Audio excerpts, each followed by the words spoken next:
Wajahmu ku pandang dengan gemas. Mengapa air mata selalu ada di pipimu? Hai nona manis, biarkanlah bumi berputar menurut kehendak yang kuasa. Apakah artinya sebuah derita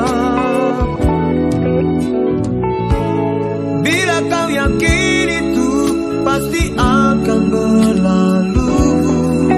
Hai nona manis, biarkanlah bumi berputar menurut kehendak yang kuasa.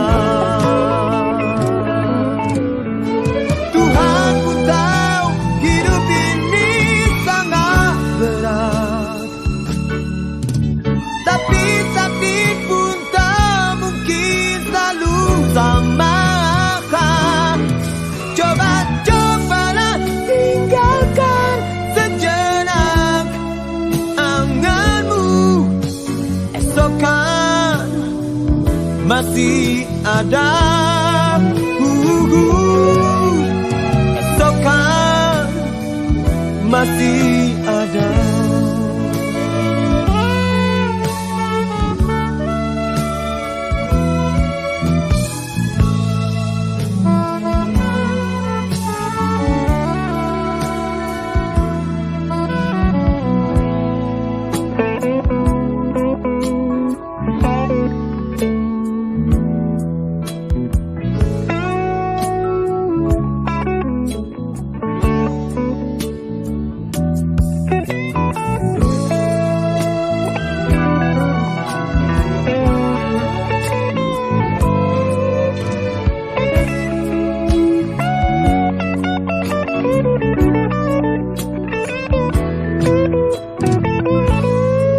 Apakah artinya sebuah derita bila kau yakin itu pasti akan berlalu? Hai nona manis, biarkanlah bumi berputar menurut kehendak yang kuasa.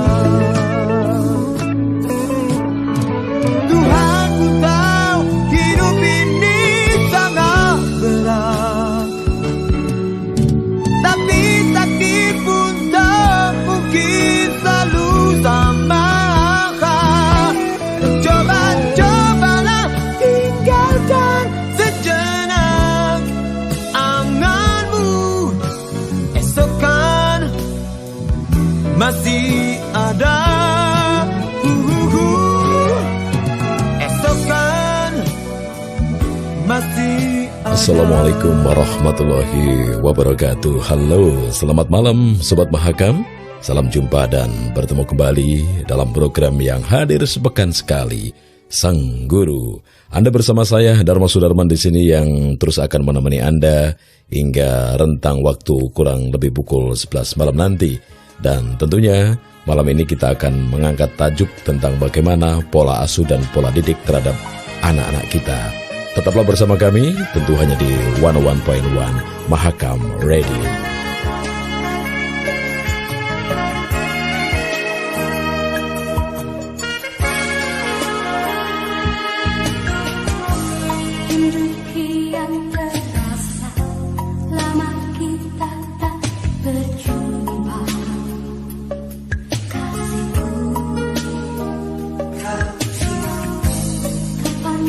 Kau kembali bersamaku merangkak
Sobat Mahakam dan sahabat Cemburu, terima kasih bagi Anda semua yang saat sekarang masih stay tune di program ini. Sobat, Islam telah menggambarkan metode pendidikan yang lengkap dan mencakup semua aspek kehidupan manusia. Apabila metode ini diterapkan secara benar, maka akan bermunculan sosok muslim sempurna yang mampu merealisasikan tujuan pendidikan Islam. Karena hanya Allah Subhanahu wa Ta'ala yang menciptakan manusia dan Zat-Nya lah yang maha mengetahui kebutuhan-kebutuhan manusia, baik dari segi jasmani maupun rohani dan sosial. Manusia diciptakan oleh Allah Subhanahu wa Ta'ala sebagai khalifahnya di muka bumi ini, maka manusia harus bertanggung jawab dalam membangun, menciptakan keamanan, keadilan, dan kedamaian di muka bumi ini. Allah Subhanahu wa Ta'ala berfirman, "Sesungguhnya aku hendak menjadikan seorang khalifah di muka bumi."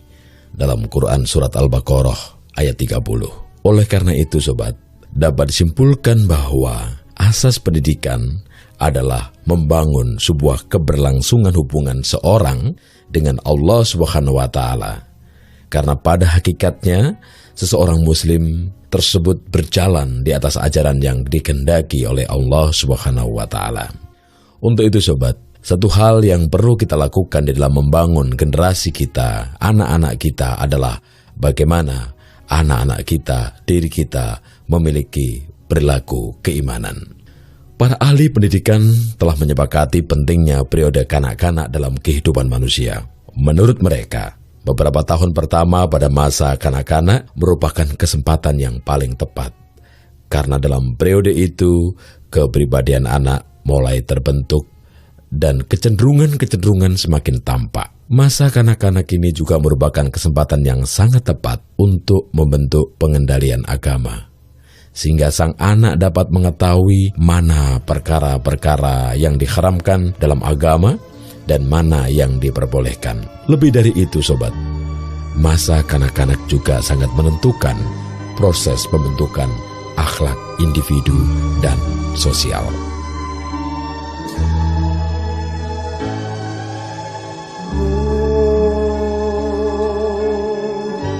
Manakala dari tua lelah berpijar,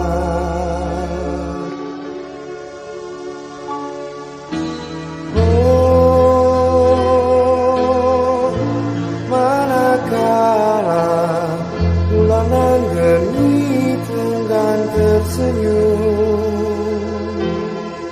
berkerut-kerut tiada berseri,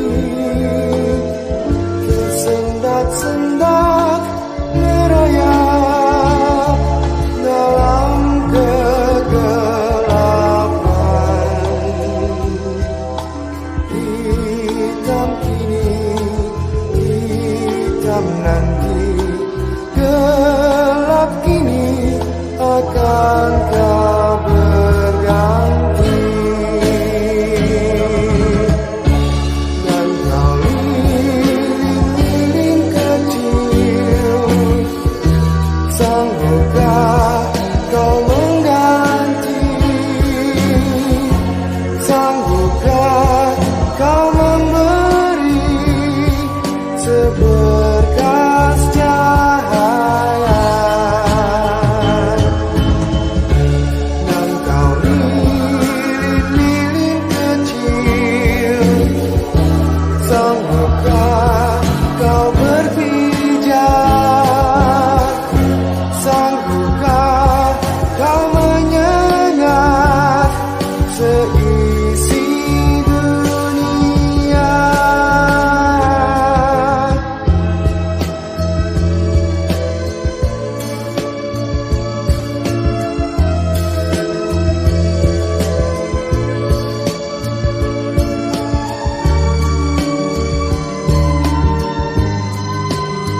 Sanggupkah kau mengganti? Sanggupkah kau memberi seberkas cahaya? Dan kau lilin-lilin kecil, sanggupkah kau berpijak? Sanggupkah kau menyengat seisi dunia?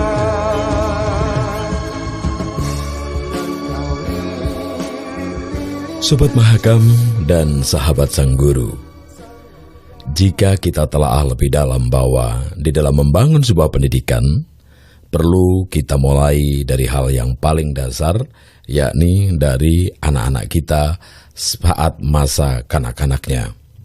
Karena hal tersebut tidak diragukan lagi bahwa seorang anak tentu akan menerima masalah-masalah agama, masalah-masalah akidah, tanpa mendiskusikannya terlebih dahulu.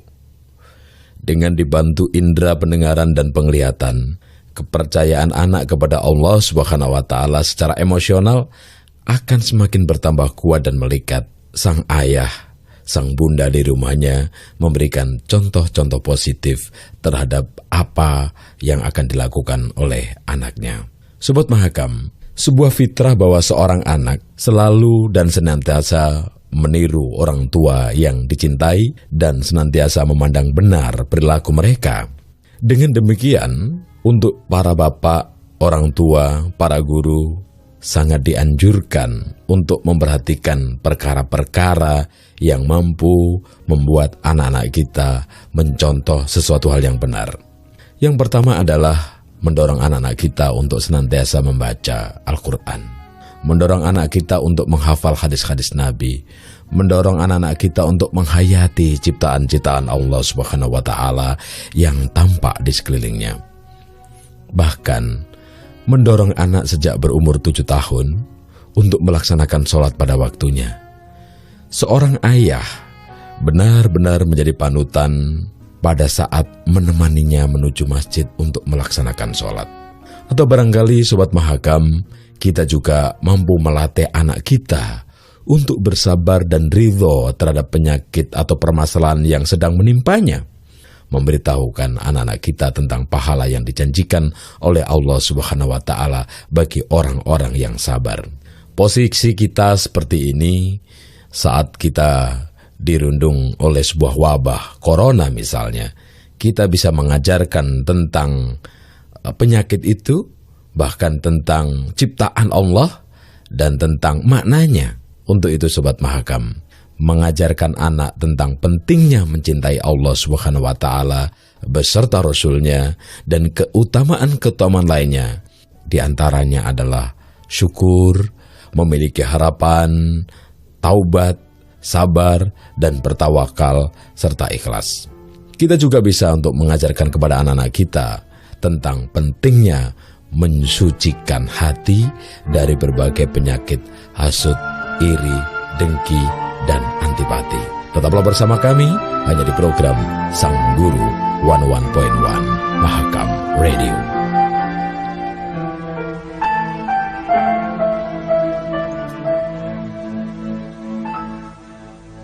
Selama aku mencari, selama aku menanti, bayang-bayangmu di batas senja, matahari membakar wujudku.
Sobat Mahakam, di dalam membangun sebuah kecerdasan anak didik kita, termasuk putra-putri kita, yang paling penting diantaranya pula adalah pendidikan akhlak. Pendidikan akhlak merupakan tanggung jawab para orang tua dan guru. Untuk mensukseskan pendidikan akhlak ini, seorang anak selayaknya menemukan teladan yang baik di hadapannya, baik di rumah maupun di sekolah, sehingga teladan tersebut dapat dijadikan sebagai acuan dalam kehidupannya. Oleh karena itu, keluarga dan sekolah memiliki tanggung jawab yang sangat besar terhadap pendidikan moralitas anak. Sobat Mahakam, ada beberapa program yang bisa kita usulkan bagaimana cara kita untuk melakukan pendidikan akhlak yang dapat diterapkan pada anak-anak kita. Yang pertama adalah melatih anak melaksanakan berbagai kewajiban dengan penuh ketaatan, seperti sholat pada waktunya, bersedekah pada fakir miskin. Ini adalah sebuah contoh-contoh harapan-harapan, ajaran-ajaran yang kita bisa lakukan kepada anak didik kita. Atau barangkali di antara sobat bisa berbincang-bincang dengan anak tentang ketaatan kepada kedua orang tua. Karena keridhaan orang tua merupakan jalan menuju surga. Mengajarkan anak tentang bagaimana cara menghormati orang dewasa, menyambung tali silaturahmi terhadap kerabat dekat, karena silaturahmi termasuk di antara perilaku-perilaku mulia yang dianjurkan dalam Islam. Kemudian menjelaskan kepada anak-anak kita tentang bagaimana caranya mengasihi orang yang lebih kecil dan lemah, seperti mengasihi pembantu, mengasihi orang miskin, anak yatim, bahkan binatang. Ini adalah sebuah cara-cara didikan-didikan kepada anak-anak kita tentang bagaimana cara membangun akhlak. Barangkali juga kita bisa mengajarkan kepada anak kita melatih anak untuk menghormati hak-hak orang lain dan tidak bersikap lancang terhadap barang-barang milik pribadi yang dimiliki saudara-saudaranya di rumah, sahabat-sahabatnya di sekolah, teman-temannya di sekitar rumahnya, dan seterusnya dan seterusnya. Untuk itu sobat, mari kita ajarkan anak-anak kita juga membiasakan anak untuk tabah dan sabar dalam menghadapi berbagai kesulitan, sehingga pada saat marah ia tidak berbicara dengan kata-kata kasar atau menyakiti orang lain, karena dia sudah terdidik dari rumahnya tentang sebuah ketaatan, kesabaran, dan juga ketabahan. Malam yang romantis ini, duka dan ku, tetapi di kau bagaikan air yang membeku. Masih terbaca ragu di matamu. Haruskah aku berikan lagi untuk yang ke-1000 kali? Aku cinta padamu, sungguh aku cinta padamu, sungguh mestikah ku ulangi dari mulutku sendiri. Aku cinta padamu, kasih. Sesungguhnya tak salah bila kau kata begitu banyaknya wanita yang telah menggoda, tapi sehingga kini aku bertahan. Masih kau tak mengerti, masih kau tak percaya. Aku cinta padamu, sungguh aku cinta padamu. Oh sungguh mestikah ku ulangi dari mulutku sendiri. Aku cinta padamu, kasih.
Masih dari kawasan Cutmutia 28A, Sobat Mahakam, Islam telah memberikan perhatian terhadap anak-anak muslim dengan porsi yang sangat besar.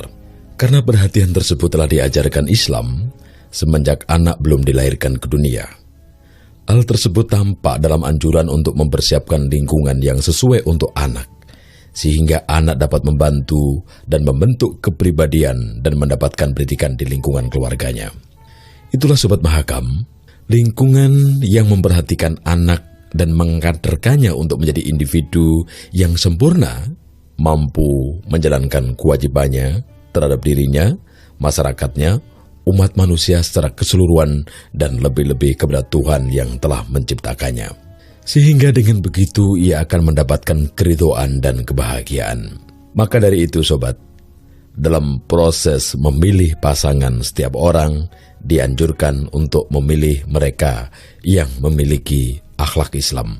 Untuk lebih jelasnya Rasulullah SAW bersabda, apabila datang kepada kalian orang yang kalian relakan agama dan akhlaknya, maka nikahkanlah dia. Jika kalian tidak melakukannya, maka yang demikian itu akan menjadi fitnah dan kerusakan besar di muka bumi. Hadis riwayat Bukhari. Dalam kesempatan lain, beliau juga bersabda, perempuan itu dinikahi karena 4 perkara, karena harta, keturunan, kecantikan, dan agama. Hendaknya kamu menikahi perempuan yang mempunyai dasar agama, maka kamu akan mendapatkan keuntungan. Sobat Mahakam, dalam lingkungan yang baik inilah seorang anak dilahirkan dan dididik dengan prinsip yang diajarkan Islam. Tentunya adalah pendidikan Islam tersebut sangat erat kaitannya dengan pendidikan jasmani, rohani, dan akal. Tetaplah bersama kami di program Sang Guru.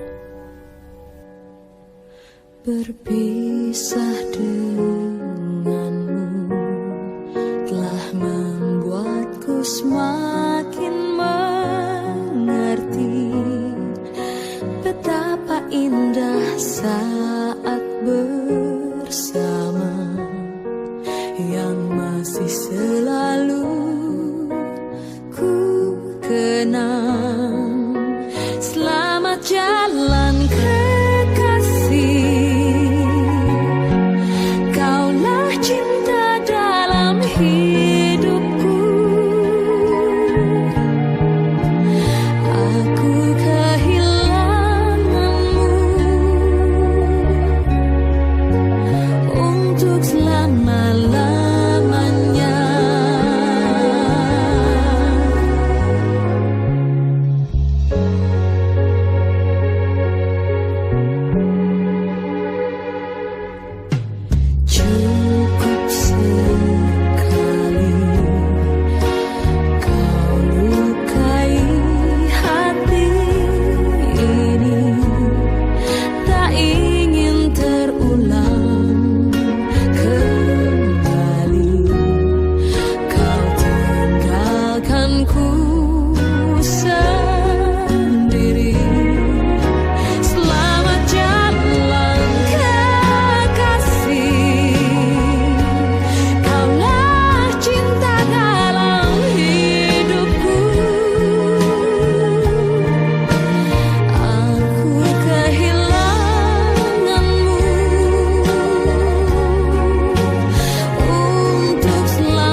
Sobat Mahakam, terima kasih bagi Anda semua yang saat sekarang masih terus bergabung di program Sang Guru. Kendati pun malam semakin larut, namun saya yakin Anda tetap bergabung dan menjadikan ini adalah sebagai wahana untuk pencerahan keilmuan. Sobat, pendidikan Islam sangat memperhatikan pendidikan akal. Karena akal merupakan kekuatan besar yang diberikan oleh Allah Subhanahu wa Ta'ala kepada manusia. Islam sendiri telah menentukan kekuatan akal, melatih dan memanfaatkannya agar seorang muslim dapat mempergunakannya untuk perbuatan-perbuatan kebaikan. Islam telah meletakkan konsep yang benar-benar bagi akal, agar hal tersebut dipergunakan untuk merenungkan dan memikirkan tanda-tanda kebesaran Allah, serta menghayati berbagai hikmah yang tersirat di dalamnya. Saya meyakini bahwa dengan penghayatan yang mendalam dan seksama, Allah Subhanahu wa Ta'ala berfirman, sesungguhnya pendengaran, penglihatan, dan hati, semuanya itu akan diminta pertanggungjawabannya. Nah, Sobat Mahakam, metode pendidikan ini telah menjadikan kaum muslimin generasi pertama dapat menunjukkan kedalaman ilmu mereka. Walaupun fasilitas yang mereka dapat relatif sedikit, Islam benar-benar telah mengarahkan akal manusia agar lebih terbuka terhadap fenomena-fenomena perkembangan di dalam komunitas masyarakat yang lain. Lebih dari itu, Sobat, Islam juga telah mendorong manusia agar mampu menggunakan kekuatan akalnya dalam memikirkan dan merenungkan fenomena-fenomena itu. Dan tentunya melalui pengkajian secara mendalam unsur-unsur dan akibat-akibat yang dihasilkan. Untuk itu, Sobat, Islam juga telah mengarahkan akal manusia untuk memberdayakan kekuatan materi yang ada di alam semesta, khususnya yang terdapat di dalam bumi, dengan menggunakannya untuk kepentingan kehidupan manusia. Dengan ilmu, Islam telah mengangkat derajat para ulama, karena mereka telah menjalankan misi pendidikan dan merealisasikan ajaran agama Islam. Allah Subhanahu wa Ta'ala berfirman, niscaya Allah akan meninggikan orang-orang yang beriman di antaramu dan orang-orang yang diberi ilmu pengetahuan beberapa derajat. Quran Surat Al-Mujadilah ayat 11. Islam juga telah menjadikan para ulama sebagai rujukan akhir dalam mengetahui hakikat. Allah Subhanahu wa Ta'ala berfirman, maka bertanyalah kepada orang yang mempunyai pengetahuan jika kamu tidak mengetahui. Bahkan Rasulullah SAW telah menjadikan ulama sebagai pewaris para nabi, dan Islam telah meminta mereka untuk mengajarkan ilmunya kepada orang lain dan menyebarkan ilmu tersebut kepada seluruh manusia. Sobat Mahakam, semoga ini menjadi inspirasi, dan insya Allah di tahapan-tahapan bulan April ini saya akan mencoba untuk secara continue membedah satu topik yang sama sehingga kita bisa khatam dan tuntas memahami tentang bagaimana cara kita untuk mendidik putra-putri kita. Tetaplah bersama kami di 11.1 Mahakam Radio. Dikala hati resah, 1000 ragu datang memaksaku, rindu semakin menyerang. Kalaulah aku dapat membaca pikiranmu, dengan sayap pengharapanku ingin terbang jauh.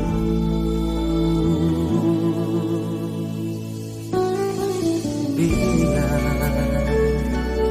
awan pun gelisah, daun-daun jatuh berguguran, namun cintamu kasih terbit laksana bintang yang bersinar cerah menerangi jiwaku. Andaikan ku dapat mengungkapkan perasaanku hingga membuat kau percaya, akan ku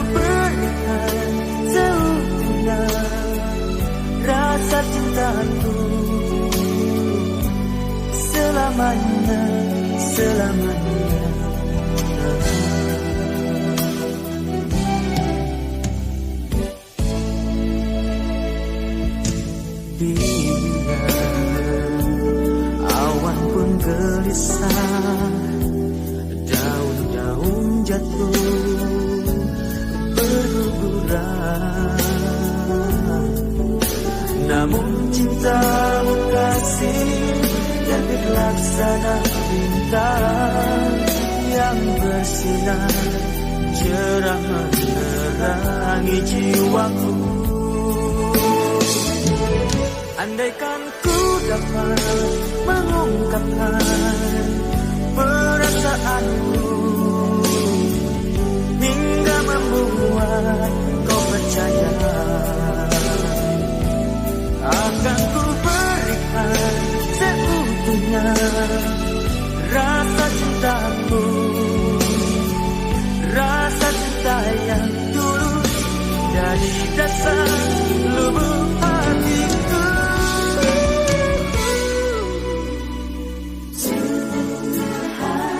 Jalinkanlah cinta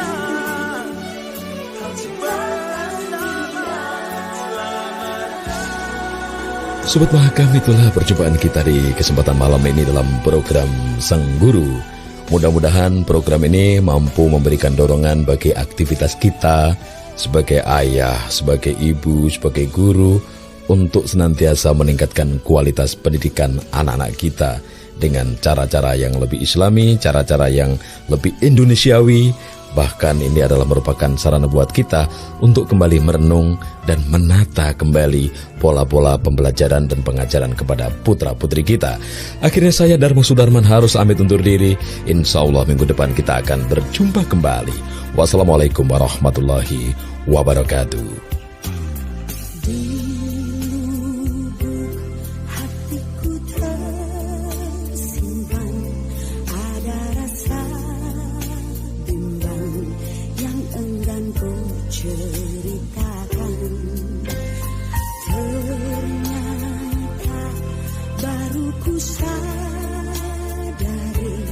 Sirnanya hatimu yang engkau simpan untuknya. Aku cinta